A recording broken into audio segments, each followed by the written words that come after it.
കുഴിത്തുള്ളു ദീപ ഹൈസ്കൂളിന്റെ 49ാം വാർഷികാഘോഷവും യാത്രയയപ്പും നടന്നു. Idukki M P advocate Dean Kuriakose ആഘോഷ പരിപാടികൾ ഉദ്ഘാടനം ചെയ്തു. സ്കൂൾ മാനേജർ ഫാദർ തോമസ് കപ്പ്യാങ്കൽ അധ്യക്ഷത വഹിച്ച യോഗത്തിൽ കാഞ്ഞിരപ്പള്ളി രൂപത കോർപ്പറേറ്റ് മാനേജർ മുഖ്യപ്രഭാഷണം നടത്തി. സ്കൂൾ പഠനകാലത്തിന്റെ പ്രാധാന്യം എം പി യോഗം ഉദ്ഘാടനം ചെയ്തുകൊണ്ട് പങ്കുവച്ചു. ലോകത്തിൽ മറ്റൊരു അളവ് സൂചിക്കുക, ഹാപ്പിനെസ് ഇൻഡെക്സ് എന്ന് പറയുന്ന ഒരു അളവ് സൂചികയുണ്ട്. ഏറ്റവും സന്തോഷകരമായ സമാധാനപരമായ ജീവിതം ഉറപ്പുവരുത്തുന്നതിനുള്ള ഒരു മത്സരമാണ്, അല്ലെങ്കിൽ അതിനെ മത്സരത്തിന്റെ അടിസ്ഥാനത്തിൽ പോലും കാണുന്നു.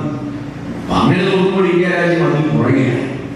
സന്തോഷമുള്ള സമാധാനമുള്ള ജീവിതം ഉറപ്പുവരുത്തുന്ന ലോകരാജ്യങ്ങളിൽ വെച്ച് നോക്കുമ്പോൾ നമ്മൾ പിറകിലാണ്.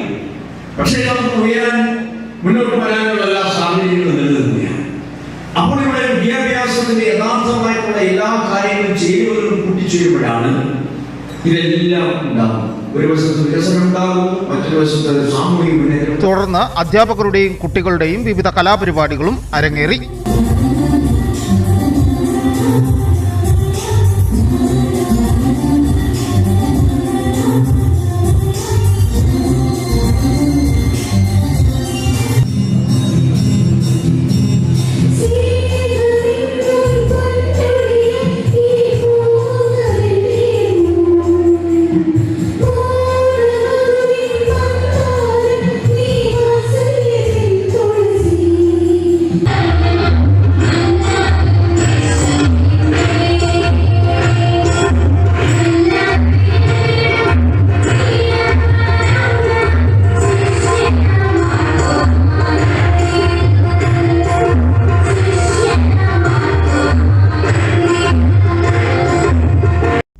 സാമൂഹിക സാംസ്കാരിക രാഷ്ട്രീയ രംഗത്തെ പ്രമുഖർ പങ്കെടുത്ത പരിപാടിയിൽ school headmaster Philip Sebastian, panchayat അംഗം PD Pradeep, Thulaseedharan PK, C mini John എന്നിവർ പ്രസംഗിച്ചു.